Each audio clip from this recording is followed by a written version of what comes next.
The man who rented the cabin before me left a single note on the kitchen table.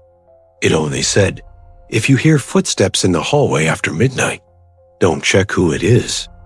I thought it was a joke until the footsteps started, and they weren't coming from inside the cabin. Welcome back, little ravens. Today, we're heading deep into the Appalachian Mountains, one of the oldest, darkest, and most mysterious stretches of land in the United States.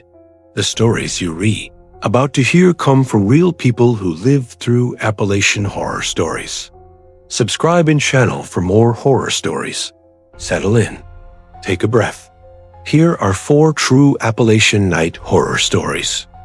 I've lived in eastern Tennessee my entire life, right at the edge of the Appalachian Mountains. Where I'm from, people don't tell ghost stories for entertainment. They tell them as warnings. My grandmother used to say the mountains keep their dead close, and I always assumed it was just superstition passed down to scare kids. But what happened to me 5 years ago changed how I look at these woods forever. I was driving home from a late shift at my job in Maryville. It was close to 1 a.m. and pouring rain, the kind of rain that makes the forest look like it's leaning over the road. I took a back highway to shave off a few minutes. No traffic, no lights, just my headlights cutting through miles of wet asphalt. About 15 minutes into the drive, I saw something ahead on the shoulder. At first, I thought it was a deer, so I slowed down. But as I got closer, I realized it was a man. He was standing completely still, facing the trees, not the road. No car, no hazard lights, just standing there. I pulled past him slowly, trying to get a better look. He was wearing a soaked gray hoodie, jeans that looked almost black from the rain, and his hands hung stiffly at his sides. I couldn't see his face. His hood was up, and his head was tilted slightly downward, like he was studying the ground. My stomach twisted the second I saw him. Something felt wrong, deeply wrong, but I couldn't explain why. I drove another half-mile before guilt started nagging at me. The rain was brutal. What if the guy needed help? I pulled over, turned on my flashers, and debated for a minute. Eventually, I decided to call out to him instead of approaching directly. I stepped out of my truck and shouted, "Hey, you okay back there? Need a ride?" The only sound was the rain hitting the guardrail. I waited. Nothing. I shouted again, louder. Still nothing. I was about to give up when I heard a sound from the trees. Not from him, from deeper inside the woods. Something like whispering? Fast, overlapping, like 2 or 3 voices at once. I froze. It didn't sound like people talking. It sounded like the idea of voices without any actual words. My brain knew something was off before I consciously did. I stood there listening, and the whispering kept going, circling, almost weaving through the rain. I backed toward my truck. The whispering stopped. Then the man moved. Not much, just turned his head slightly toward me. That alone was enough to send panic straight through me.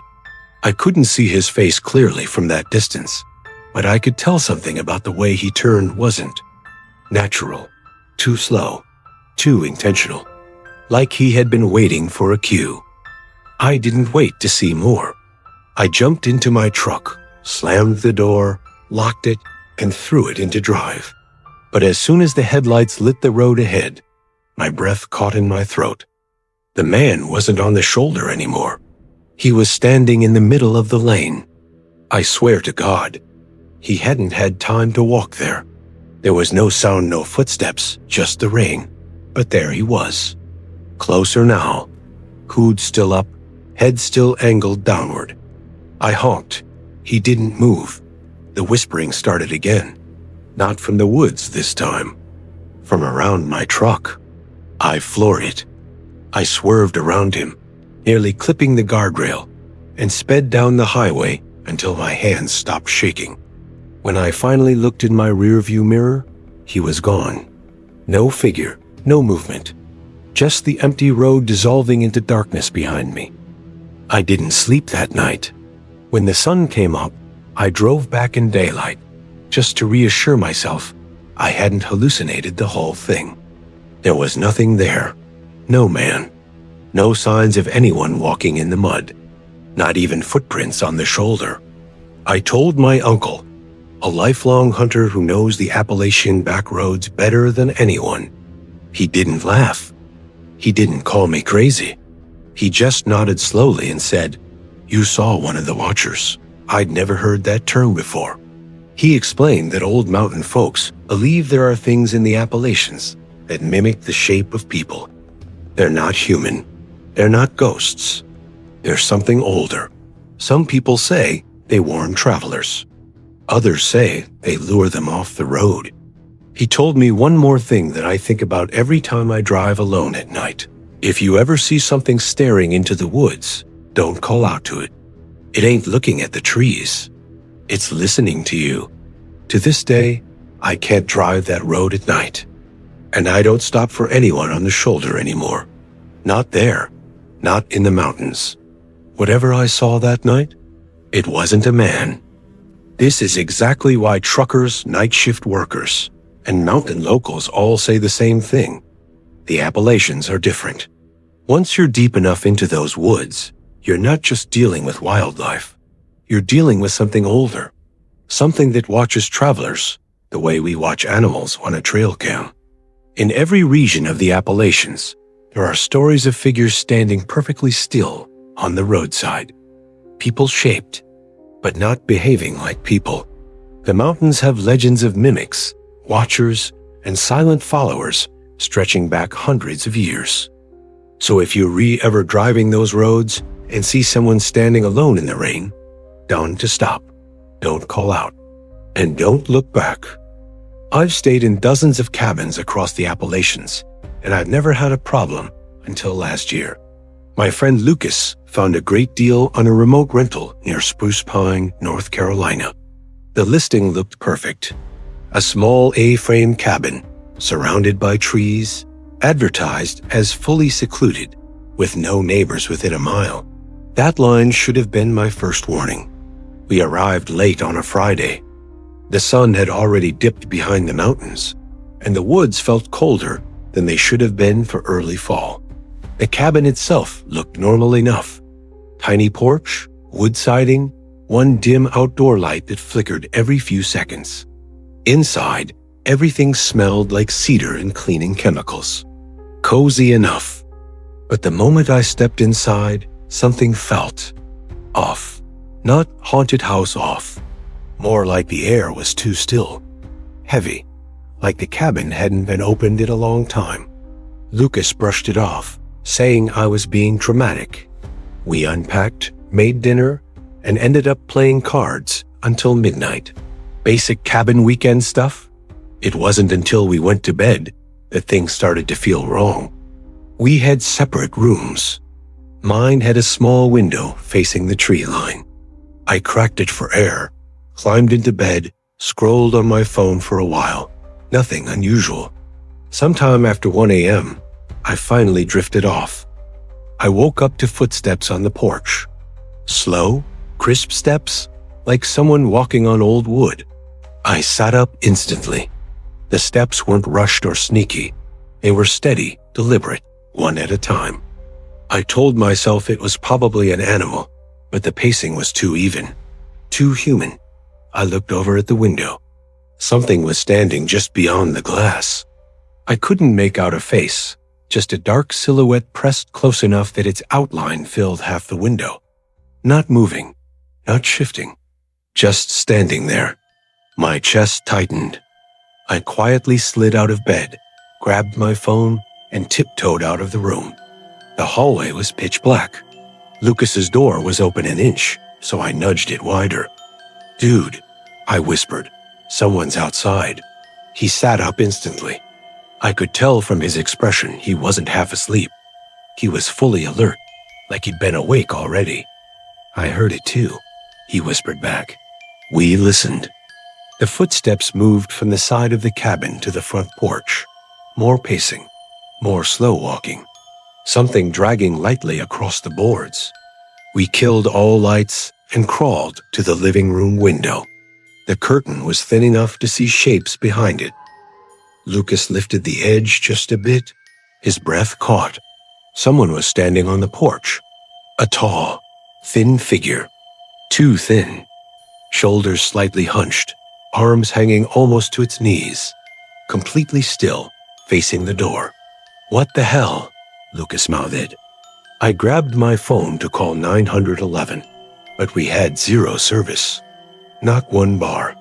Even the Wi-Fi router, which the listing promised, wasn't working. The cabin was completely cut off.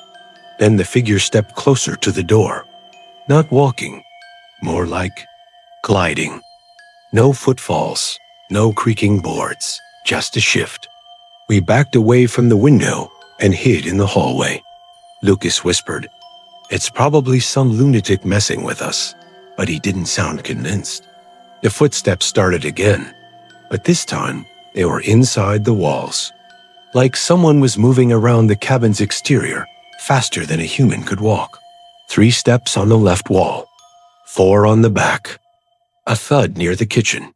Then silence. Not natural silence. Dead silence. I don't know what possessed Lucas to do this, but he grabbed a fireplace poker and motioned for me to follow him to the main room. I didn't want to, but being alone felt worse. When we reached the living room, Lucas froze. The front door, the one we had locked, was wide open. Cold air poured in. The porch was empty. "We're leaving," I whispered. "Now." We grabbed our bags without checking anything and sprinted to the car. As we pulled away, Lucas pointed to the cabin. Something was leaning out of my bedroom window. A person-shaped figure, too long, too thin, hanging half its body out as if watching us leave. Its face wasn't visible, just darkness, but its arm waved, slowly, like saying goodbye. We didn't stop driving until we hit the highway. When Lucas tried to message the cabin owner the next day, the listing had vanished, completely removed. Host profile deleted. I will never book a cheap cabin in the Appalachians again. Secluded cabins in the Appalachians have a long history of visitors that dawn to leave footprints, don't knock, and don't need doors to enter. Some say they re-people who went missing in those mountains long ago. Others say they re-things that never were people at all. Either way, when something waves at you through a window at night, you were never alone in that cabin. This happened in early 2021 when I was driving home from visiting my brother in North Carolina. I left way later than I should have, almost 11:30 p.m., and by the time I crossed into Virginia, the roads were basically empty. I don't mind night driving, but the Appalachian backroads have a way of making you feel like you were the only person left on Earth. No cars, no houses, no cell signal. Just miles of black forest swallowing the highway. Around 1 a.m., I noticed the fog. Not normal fog, this stuff was thick and sudden, like driving into a wall of milk. My headlights barely cut through it, and the asphalt seemed to just disappear a few feet in front of me. I slowed to maybe 35 miles per hour, gripping the wheel harder than I'd like to admit. Even the radio felt too loud, so I turned it off. Her dress was long, almost touching the pavement, and her hair looked soaked even though there hadn't been any rain. What hit me first wasn't fear. It was confusion. She was just standing there, facing the road, not waving, not crying, not signaling for help. Just still. I slowed down, debating what to do. She wasn't near a crashed car. There were no hazard lights, no signs of a breakdown, and the fog made everything feel wrong. Every instinct in me said don't stop, don't roll down the window, don't even make eye contact. But I also couldn't just drive past someone who might be in trouble. I rolled the window down an inch, literally an inch, and called out, "Ma'am, are you okay?" She didn't move, didn't turn, didn't acknowledge me. Her head was tilted slightly upward, like she was looking at something above the road. something I couldn't see through the fog. I crept the truck forward another few inches so the headlights lit her more clearly. Her dress wasn't just wet, it was stained dark around her legs. It took me way too long to realize what that probably meant. Before I could say or do anything else, she finally moved, but not toward me. She stepped backward, directly into the fog, one slow step at a time, like she was walking into a room, except there was nothing behind her. No guardrail, no turnout, just a steep drop into the woods, a cliffside. I turned off the truck and got out, shining my phone's flashlight toward where she had stepped. "Ma'am?" "Nothing." I took a few steps closer. The fog felt colder than the air heavy, almost like it was pushing against my skin. I tried to look over the edge of the cliff, but the fog ate the light. I couldn't see anything past a few feet.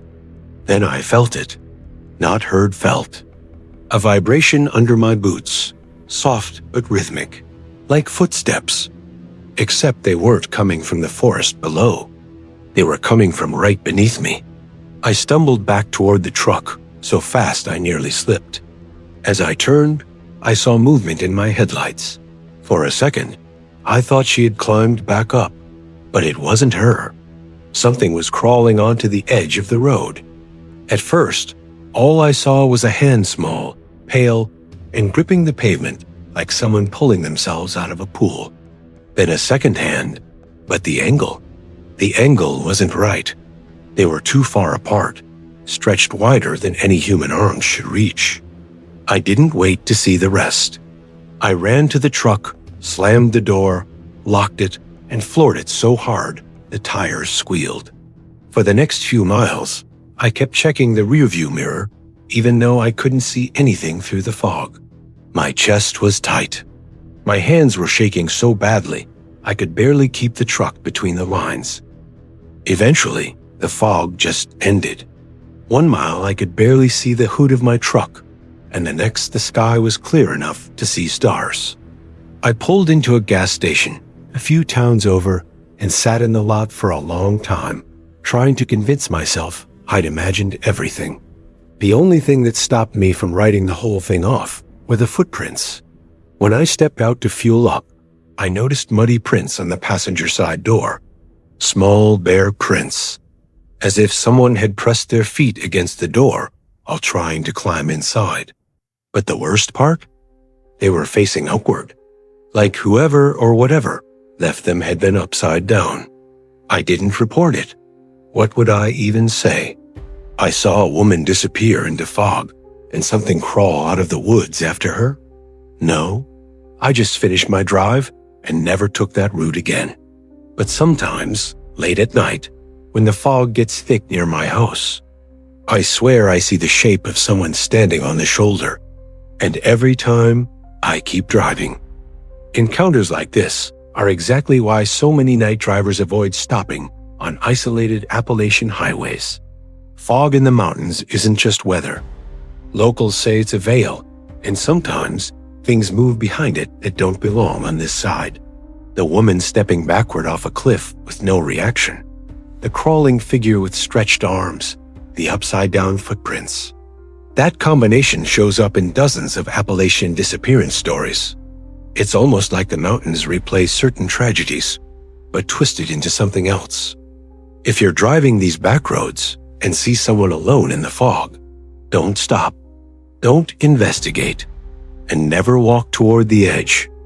Last fall, I went backpacking alone in a remote section of the Appalachian Trail in western North Carolina. I de-hiked there dozens of times, enough that I felt comfortable doing a 2-day solo loop. The first day was perfect. Crisp air, orange leaves, quiet terrain. Classic Appalachia. It was the second night that ruined everything for me. I had set up camp a little off-trail near a ridge overlooking a valley. Around dusk, I heard something moving in the tree line. Not unusual. Deer, raccoons, even black bears are common. But this sounded careful, too careful, like something trying not to be heard. I shouted, clacked trekking poles together, made noise, the usual stuff. Whatever it was went silent. Night fell fast. I got in my tent and stretched out, listening to the forest settle. Around 11 p.m., just when I was starting to drift off, I heard footsteps circling my camp. Slow, deliberate, uneven footsteps. Not pacing, studying. I sat up, heart pounding, and unzipped the tent just enough to peek outside with my headlamp. Nothing. Just the trees swaying gently. I waited, listening. The forest was dead quiet, too quiet. The kind of silence where your ears ring because there's nothing else to hear. Then something moved. It was about 20 feet away, partially hidden behind a cluster of thin trees. At first, I thought it was just a section of bark that looked odd in the light until it shifted again, and the shape blinked. That's when I saw the outline. It was a person, or something shaped like a person. Tall, narrow, completely still, except the face wasn't a face. The head blended into the texture of the tree, like it was camouflaged. I killed my light immediately. I don't know why. Instinct, maybe. I sat in complete darkness, my breath shaking, listening to that thing move again, one slow step at a time. It wasn't approaching. It was repositioning, studying me from a different angle. I wanted to run, but I knew that if I left the tent, it would chase me. Around 2 a.m., the footsteps finally stopped. Silence. I didn't sleep. Not even for a second. At sunrise, I packed my gear as fast as I've ever moved in my life. When I reached the trail, I looked back once. There were footprints in the dirt. Bare footprints, human-sized, but with long, narrow toes. I hiked the entire 12 miles back to my car without stopping. When I got home, my legs wouldn't stop shaking for hours. A friend later told me about regional legends, things in the Appalachians that mimic bark, moss, stone, creatures that blend so well into the forest that hikers sometimes walk right past them without noticing. But they notice you, they wait, and sometimes they follow campers at night just to see how long it takes before the person realizes they're being watched. I haven't camped alone since. People report seeing figures in the Appalachian forests that move like humans but look like part of the landscape. Bark-skinned watchers, moss-covered silhouettes, creatures that blend into the environment until they decide to separate from it. If you're deep in the woods and something stands too still, or the tree line feels like it's breathing, you might not be alone out there. The mountains have eyes. And that, little ravens, closes tonight's descent into the Appalachian dark. 4 voices, 4 memories carved into the quiet backroads and hollow mountains of the East, each one different, yet bound by the same truth. In the Appalachians, nothing is ever just wind or wildlife or imagination. These mountains keep stories, and sometimes they return them. Before you go, tell me, little ravens, if you heard a knock on your cabin door at 3 a.m., out here, miles from anyone, would you open it? Or would you pretend you never heard it at all? If tonight's true horror stories chilled your blood, leave a like. It strengthens the shadows more than you think. Subscribe so you don't miss the next descent into real paranormal encounters. 2 more tailies wait for you on the final screen. Choose whichever nightmare calls your name. Until next time, stay close to the firelight, because out there in the Appalachians, the dark is always listening.